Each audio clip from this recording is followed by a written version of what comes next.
sure ba ang lulutuin natin ngayon kasi may sakit ang nanay ko. Yan po lahat ingredients na kailangan natin. Una, ginadgad ko po yung maliit na kamatis. Yan po. Ewan ko kung tuwing Ramadan at pag may sakit, ganyan ang pinapaluto sa akin.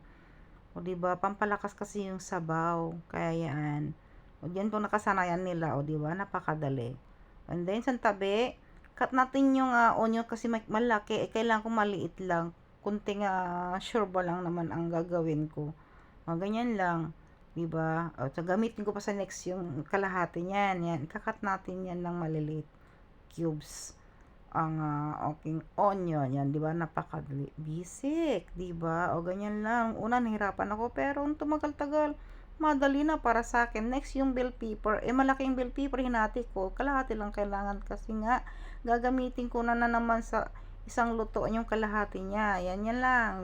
Hiwa-hiwa ng maliit na hiwa yung cubes ng ating bell pepper, di ba? Ganyan lang po ang pagkagawa ng aking shorba. Napakadali.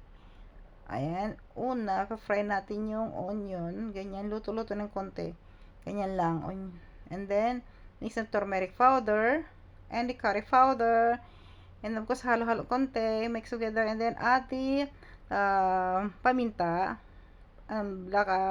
Black lemon powder. Yan, mix together. And then yung bell pepper, yan, lulutuin natin konti. Mix lang. Yan, and then, ganyan lang. And then, halo ulit. Diba, para mapantay pagkaluto. Ayan, add natin yung kamatis, yung tomato na ginadgad ko. Yan, halo-halo ulit. Mix together. Yan. O, ganyan lang, diba? And then, lagyan natin ng isang kutsarang Quaker Oats. Ayan, tapos lagyan ng kuting tubig para ma-dissolve ng konti yung ating Quaker Oats. O, diba? Dissolve na siya. And then, add natin yung Maggi. Ayan, ganyan yung may kunti-kunting pansit yan. Yung magic soup na gagamitin. And then, add natin ng mga 2 cups of water. Yung tama lang sa pag luto nyo ng kanyang Maggi. Yan, sabaw. Pakuluan natin ng matagal hanggang maluto yung pansit ng Maggi. Yan, okay na, matagal na pagkaluto niyan. O, diba? O, pwede na. Handa na natin para sa aking nanay. May lemon pa